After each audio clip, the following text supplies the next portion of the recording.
Thank you so much. As you said, I'm here to present and talk about a bit about my documentary Shoura, which is a town in northern Iraq. And to start with, I wanted to show you a little bit of the introduction because I think it better explains why we found this town so fascinating that we wanted to make a documentary about it. With animation and graphics, and that happens throughout the documentary, and I'll talk a little bit more later about why we chose to do it that way. This is the story of a town deep in the Iraqi desert, a story of violence, vengeance, and the seemingly impossible task of reconciliation. In 2003, the United States invaded Iraq, provoking an insurgency. Over the next decade, the most extreme fighters evolved into the Islamic-State group. IS forces took over large parts of Iraq and Syria. Their leader declared a caliphate. This town was home to several leading militants, and roughly half the men here swore allegiance to the group. Their will was imposed on all. In 2016, a counteroffensive began pushing IS out. Now in this town, the families of the defeated militants live side by side with the families of the victims. This town is Shoura.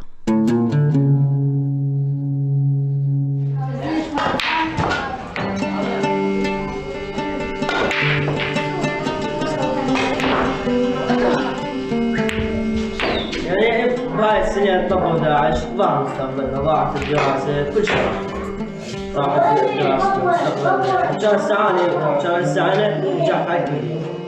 رمضان كان السعانة أول مرحلة أولى. بطلنا المدرسة. بطلنا. ماشي مسوي قاعدين بالبيت وساكتين.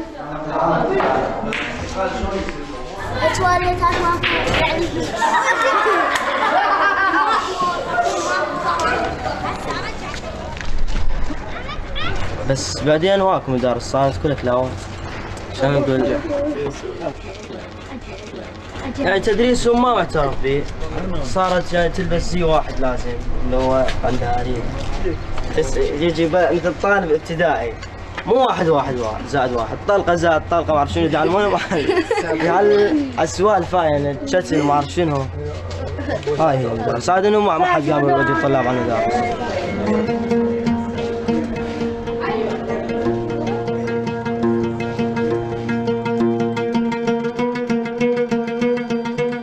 When IS took over. So, when we first went to Shoura, it had been about 2 years that I had been in Iraq and Syria, but more in Iraq at that time, covering the fight with Islamic-State militants. At the time, I was traveling with our field producer, Halan Sheikha, who was actually the first person to go to Shoura. It was strange. We had been working in Mosul province and the city for a long time before we ever heard of it.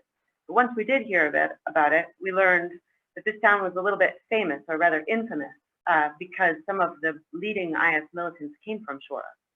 Anyway, Halan went to Shoura with another a group of researchers for something else, and came back and said, this place is special. We need to go there and do a proper story about it. What was different about the town is that unlike most of Iraq and Syria, where IS militants had mostly been defeated in Iraq and partially in Syria, the people in Shoura were trying to reconcile, whereas the people in other parts of the country were separated. The families of the militants tended, and still to this day, live in camps often. And these are desert, unpleasant camps, often closed camps where they cannot leave. So in some ways like prisons, whereas the other families went home. So once the fighting had stopped and this situation had developed, we started to look at some problems with our coverage in general and reevaluate what we were doing and what we thought would be useful going forward.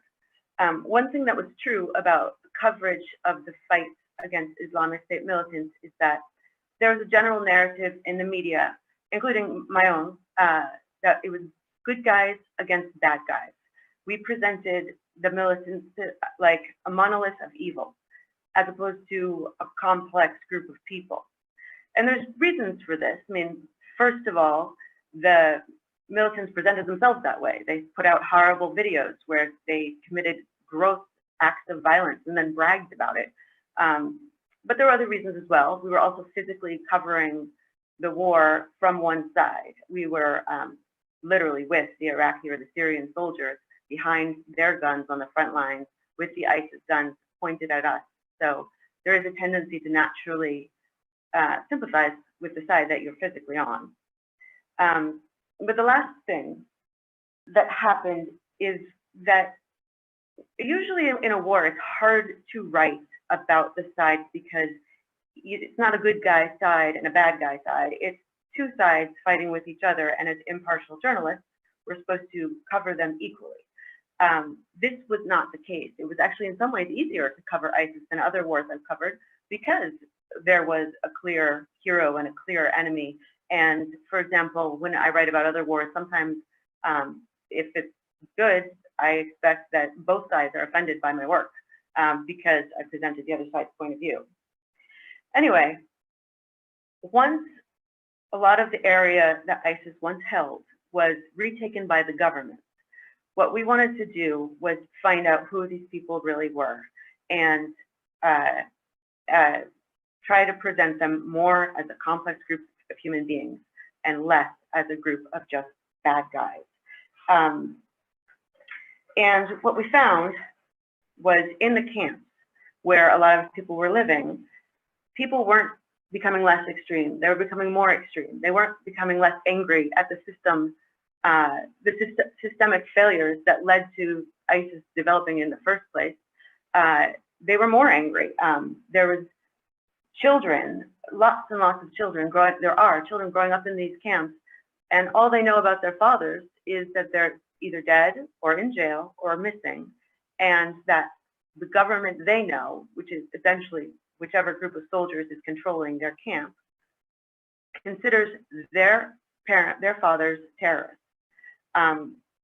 One of the saddest things I think I've ever seen is children of Islamic State militants in camps accusing or threatening to kill a photographer, a Brazilian photographer I was with at the time, and it was just so sad. They were kids and they were laughing, but you know these children don't have any place to go if something doesn't change because they'll never be accepted in outside society.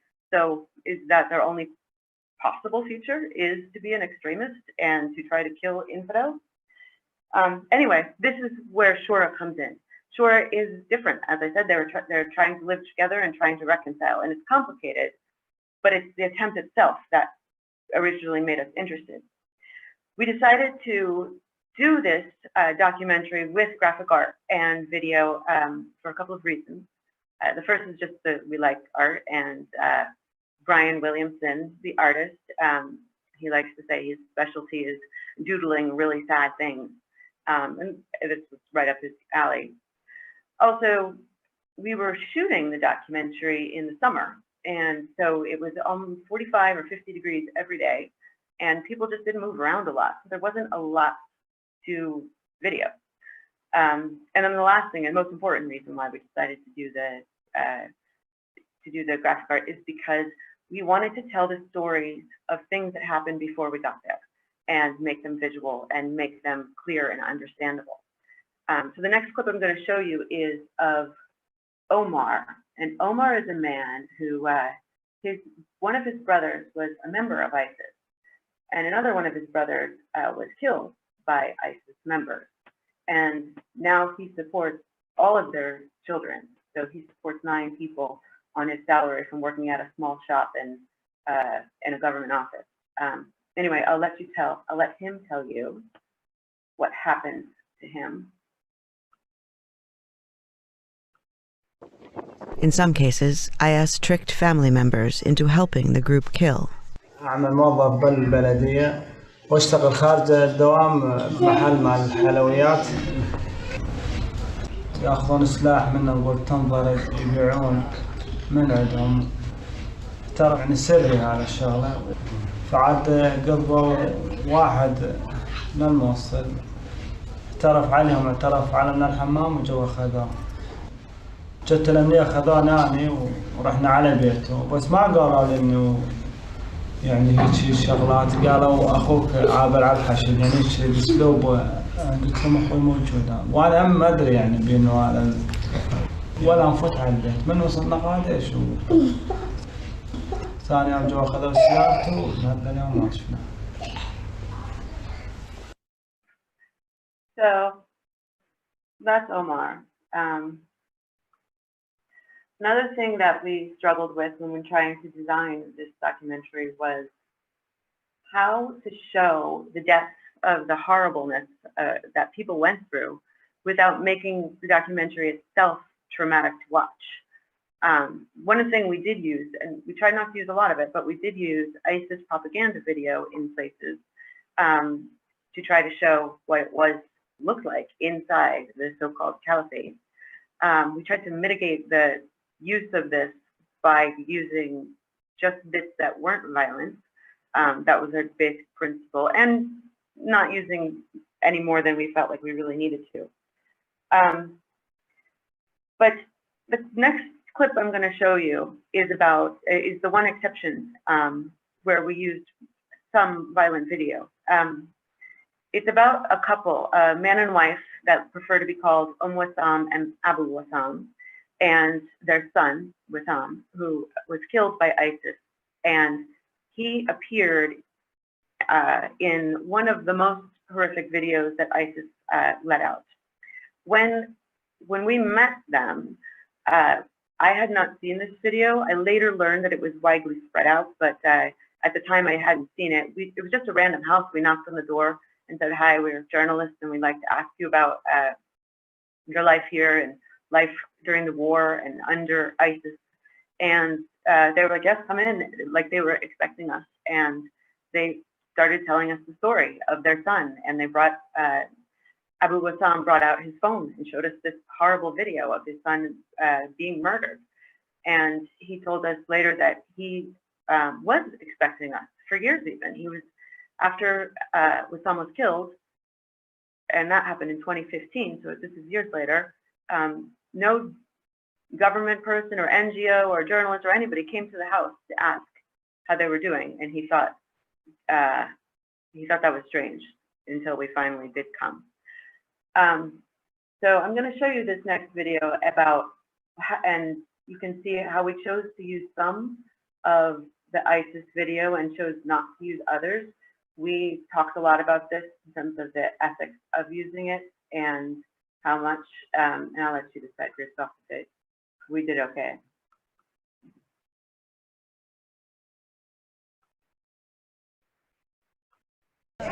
These are the parents of a young man named Wassam. 18/5/2015 يوم الاثنين. فتش الفراش الكمدينات القناصير ما لقى، قلت له لا لقيت سيم كرت لا لقيت جيجاره، هم يطرعقلوا من ليش اخذوه؟ اخذوه يعني بحجه انه يعني يوصل معلومات للقوات الامنيه يعني على اساس جاسوس. هذا الفيديو ماله، الفيديو هذا من التصوير من اعدموه. والله سحبته من الجماعه الناشرين اللي كانوا حافظينه، وحتى هذول الجماعه ما كل حرقون بالقفص ويا موجود هذا الفيديو جماعه القفص.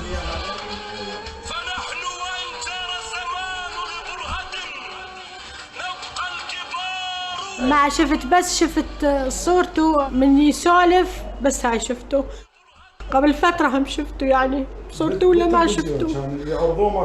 ما شفته. So I guess everyone will agree that's pretty horrible. I can't even begin to imagine how horrible that is for Abu Wassam and Wassam to have this video in their phones of the worst thing that ever happened to them. Anyway, this brings us to the main theme of the documentary, which is reconciliation. And I know this, the theme of this conference, has also been about polarized societies. So I just wanted to point out there's no town that you're going to find that's more polarized than Shoura. Like I talk about it like a place that's having a reconciliation, but it's also a place that was torn apart. It's a very small town, about 1,400 people, 1,400 men, about 700 of them joined ISIS.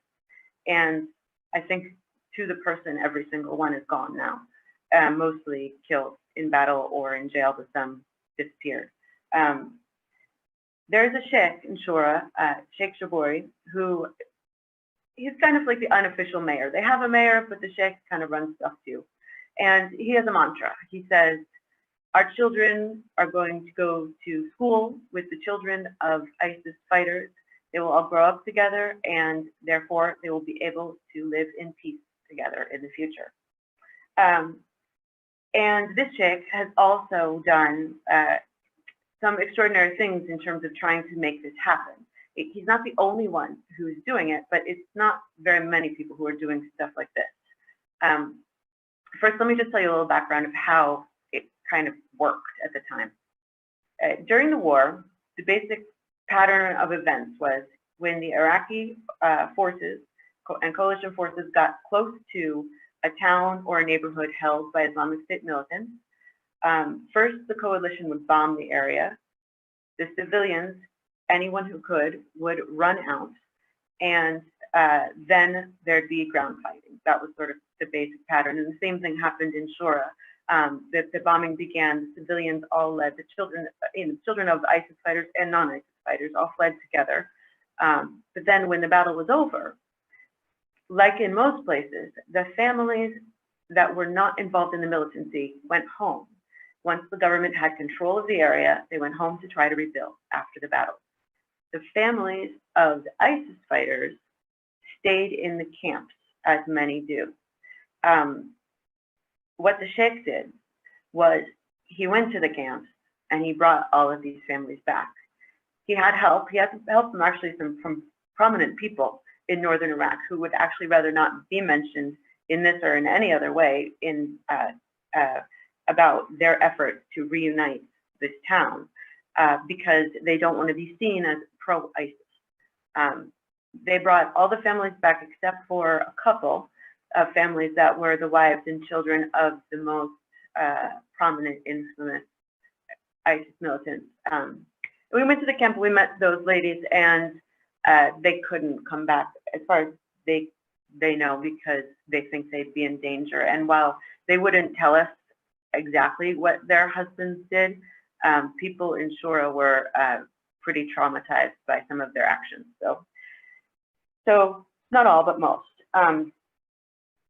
And then what they did was an attempt at having a reconciliation. They would bring ISIS families and non-ISIS families, and I know this term sounds strange, ISIS, non-ISIS, but that's how they explain it, together and talk about how they can live next to each other and put the past violence behind them. This, of course, is not a perfect system. I mean, people in Shoura, a lot of them don't like each other. A lot of them don't trust each other. A lot of them are victims of the violence that ISIS did, and a lot of them are perpetrators or at least complicit. But what is the alternative? The most famous reconciliation, which had some of the greatest minds in the world on it, was of course in South Africa, the Truth and Reconciliation Commission. And while that process also was not perfect, but I think historically we've deemed that a success. Reconciliation is better than not reconciliation, even if it's not perfect and even if it doesn't work 100%. And for people like the sheikh, he sees it as the only possible way to build a future for Shoura, for Iraq in general. Some people in Shoura are less positive that this could work in other places. They do say that perhaps the reason why it can work there is because it's a small town isolated in the desert, and they are all in some way related to each other. So perhaps they can forget about past battles because of this closeness. However, again, the alternative is what we're seeing in the places where there is no effort to reconcile. For example, in Iraq, just today, there's an effort going on to try to bring 100 families from the Al-Hol camp in Syria to Iraq. And these are Iraqi families that were among the people that fled the battle at the very end, the very last battle with Islamic-State militants. Official territory within a town called Baghouz in Syria. And an unbelievable amount of people were in Baghouz, and many of them had been retreating with ISIS militants all the way from Mosul. So they had gone from Iraq to Syria, from town to town to town, retreating until finally they fled the town in the middle of a battle and ended up in Al-Hol camp. Among these families, you will find the most extreme of the extremists, but you'll also find people who are not. It's impossible to tell unless they tell you how they feel. And a lot of the extremists are happy to do so. A lot of the children will openly say they're planning to grow up to be militants themselves and avenge their fathers, and they train. These families, these 100 families, I don't know who they are, but presumably they are not among the extreme of the extremists. They are Iraqis. The Iraqi government wants to bring them back, put them in this new camp that they're building in Mosul province, and it's facing a lot of opposition, including members of parliament who have said this is a disaster. And I don't know exactly what's happening, because it's happening now, but I did hear today some of the cars that they sent to Syria to pick up these families came back empty, and that they didn't bring them. And of course, everyone can understand why people in Mosul don't want the families of militants to come back. I mean, the amount they've suffered through, foreign invasions and militancy that in many ways grew out of the foreign invasions, it's so extreme, they would be stupid not to fear a return to this. So there's that objection, and you can understand why it's very hard for people to even live next to each other in order to try to reconcile, which is what makes Shoura pretty extraordinary. But the other thing is, it's not necessarily guaranteed even there that it will work. The last person I'm going to show you is a boy named Zinedine. Zinedine was teenager in Shoura, and he is in the documentary, kind of like a guide for the viewer. But he was also in our summer in Shoura, a guide for us. We all became friends. And Zinedine, when we first met him, he talked a lot, similarly to the Sheikh, where he would say, yes, we believe that our children will go to school with the children of ISIS and will be educated together, and we can live together in the future in peace. But as we got to know him better, he had more nuanced opinions that he shared, and he also there was also an attack on his family in the countryside outside of Shoura, and threats against him particularly.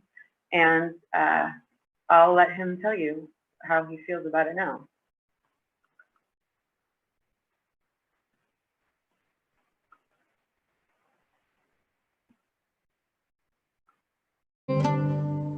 Shoura is surrounded by desert, and militants still stage attacks in the nearby villages. بيت أختي تسولف لك شلون طبوا عليهم دواعش بال11:30 بالليل. قتلوا ولد 2 نفذوا بين إصدار نشروا صورهم، يعني تا يقولون إحنا موجودين، يرعبون العالم، تا يخلون العالم تبطل. وهسه إحنا خاصة الشورى إحنا مهددة كثير. لكن يوم بالتعليقات هددونا. أنا من الناس قال انطيني عنوانك واسمك الثلاثي، لكن حتى أشوفك بالموبايل عنوانك واسمك الثلاثي وأنا عنك. أعطيت عنوان اسمه الثلاثي، قلت له تعال. اسمي شنو يعني؟ هو عنده سلاح وأنا عندنا سلاح. أول شيء الكل انطلبت، شبير وزقير، اللي عنده شيء واللي ما عنده شيء، الموظف والعسكري وهاي كلها انطلبت، فما يخوف كلبي. خلي شنو هو عنده سلاح وأنا عندنا سلاح، خليه يجي. خليه يجي. ليش؟ يتعني شعرهم. معلش ليش؟ تهل نقتلهم. أنا كيف إذا يجون؟ كيف إذا يجي واحد ونقتله ونفتخر بهذا الشيء؟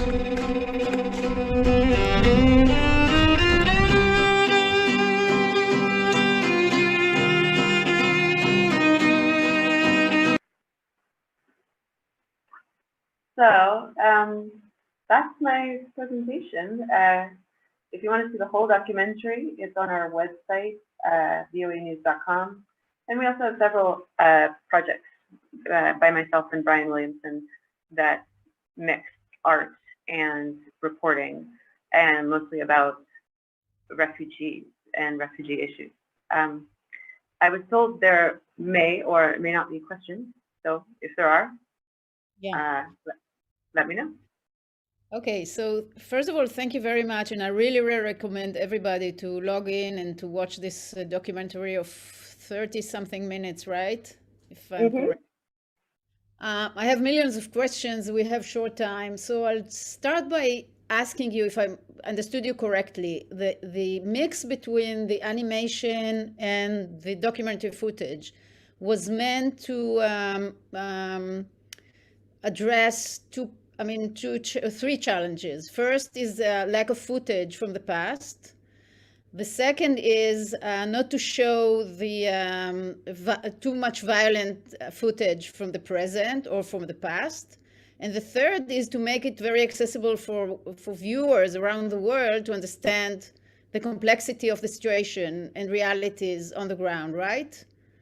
Yes. I mean, and then there was also just the purely practical question of that we just liked it. We find it more compelling and more interesting, and it conveys the message really, really beautifully. Right. In this case, we can have, instead of watching Omar, and there's a few characters in this documentary that tell their stories this way. Instead of watching them tell us a story, we can watch a version of the story. Right. How did you gain their trust? I mean, coming from the outside, being foreigners, how did you gain the trust so they were open to you and speak their stories? Well, partially it wasn't, like actually even just getting to Shoura is tricky. It's along a road that's long been held by, before ISIS, it was held by Al-Qaeda. So even just getting permission to go there required us to have the trust of the general of the region. The people themselves, they trusted us pretty quickly because the sheikh trusted us, and we gained his trust by going, before we ever started filming the documentary, we went to Shoura several times and spent quite a bit of time with the sheikh trying to understand it, understand him, and make sure he was on board.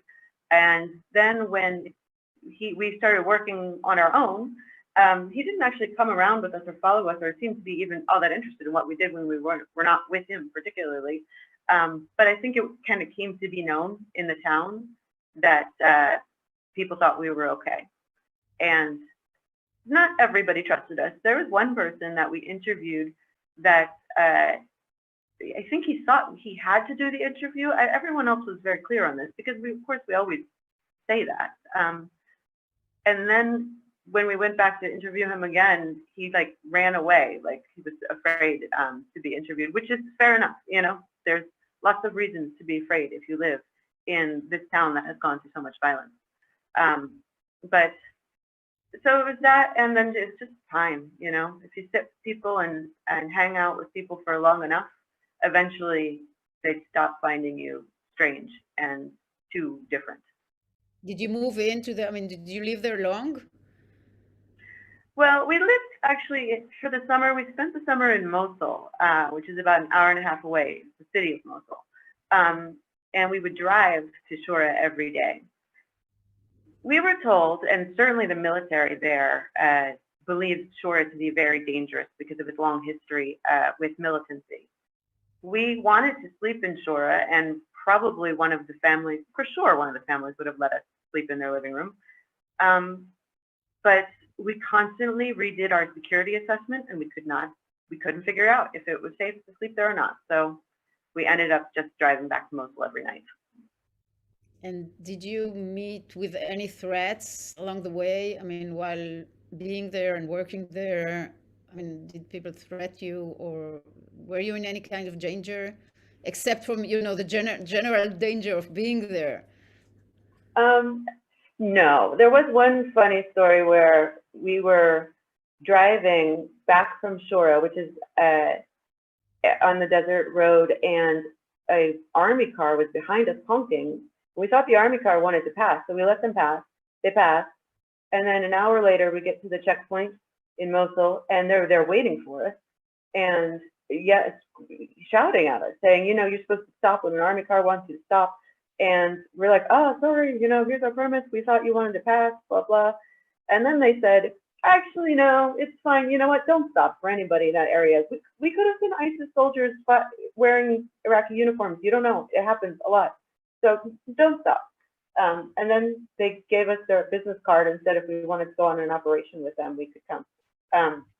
There's a considerable amount of danger operating in that area.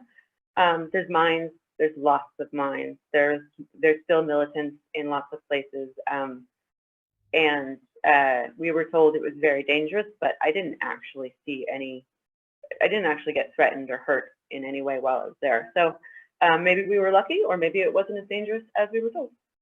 Who knows? Were there any gender issues? Well, I mean, there's always gender issues operating in very conservative areas that are not used to seeing women walking around as boss. But I feel like, at least in this part of northern Iraq, they see a Western woman as so foreign that it's almost not applicable to compare me wearing jeans and being a journalist traveling to their daughters who they expect to stay at home and not go out, sometimes even without an escort. So yes and no. It's almost like I'm an alien sometimes to some people. It was funny though. The other thing that would happen was that when we would walk into the room, always there's the photographer, Felipe Pavia. Always people would start addressing him and offering him a seat because it was always assumed that he was the director. And this, of course, didn't make him very comfortable because he wanted people to leave him alone and let him shoot. Anyway, that was about it. And my last question, did they watch the film? I mean, and what did they say about it? I mean, how did they like it? In Shoura, I don't know if the Sheikh watched the film or not. In fact, he's perfectly, we're still in touch, but he never asked about it. And Halan, our producer, said, if he doesn't ask for the film, why send it to him? What if he doesn't like it? I actually think he'll like it very much. But Zinedine did watch it, I know that, and some other of the people in the documentary watched it. And I think, especially for Zinedine, he found it fun to be like in a film. Yes, a screening on site. Pardon? You didn't do a screening on site. You didn't go and show it to all the village. No, we didn't go and do it as screening on site. In fact, I'm not sure if we could get into Shoura, at least when we finished our video, like our actual work there, and we went back a few times. The last time we were there, the army was like told us that we were not allowed in Shoura without a escort anymore, and that was partially because the army in Iraq rotates, so it was a different group than it had been there for the 6 months prior. But we didn't go back and do a screening. We just know that some of the people saw it, and Zinedine saw it because they told us on the phone. All right. I want to really, really thank you for being with us and introducing your amazing project. And it's so inspiring. Thank you so much, Heather Murdock. Thank you. And you made me think next time in Iraq, maybe I should go to Shoura and do a screening of this video. I hadn't thought of that. Thanks.